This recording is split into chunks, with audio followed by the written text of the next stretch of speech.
میں اپنی موج اور ذوق سے ذہنی پسماندہ بچوں کے ساتھ کام کرتا ہوں۔ مزارات کا ایک خاص تعلق ہے ان خصوصی بچوں کے ساتھ۔ یہاں کسی بدعت کے لیے ہم نہیں جاتے، بلکہ یہاں ذکر، تلاوت قرآن پاک، نعت شریف اور یہاں پہ موجود آئی ہوئی عورتوں کی تربیت، ان کے اندر کیسے پازیٹیو تھنکنگ اور لانگ ٹرم ریلیشن شپ بلڈنگ ہو سکتی ہے اور حسب ضرورت بات کی جاتی ہے، کیونکہ یہ مزارات اللہ کے نیک بندوں کے ہیں جنہوں نے اپنی زندگی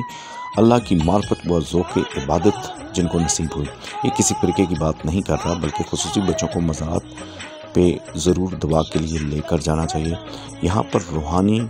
ویوز اور روحانی اورا بہت زبردست ہوتا ہے، اور ساتھ ہی دیکھیں ان بچوں کو جب ہم لے کے جاتے ہیں، بڑے بچوں ذہنی پسماندہ، تو انہیں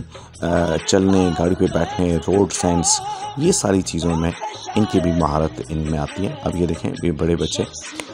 جو ہیں آٹسٹک بچے، اور یہ کیسے جانا، اور روڈ کے اوپر دیکھیں کیسے چلنا، روڈ کی سائڈ پہ چلنا، اور پھر یہ یہاں سے چل کے بچے اسکول میں آتے ہیں۔ یہ ایک بہت ہیلتھی ایکٹیویٹی ہے، اور اس سے ایسے بچے جو مشکل ترین بچے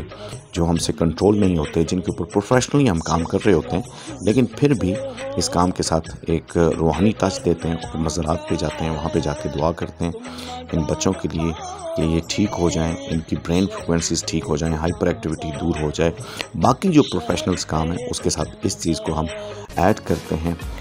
تاکہ کوئی ایسی دعا، کوئی ایسا فیض جس سے ان بچوں کی زندگی میں بہتری آ جائے۔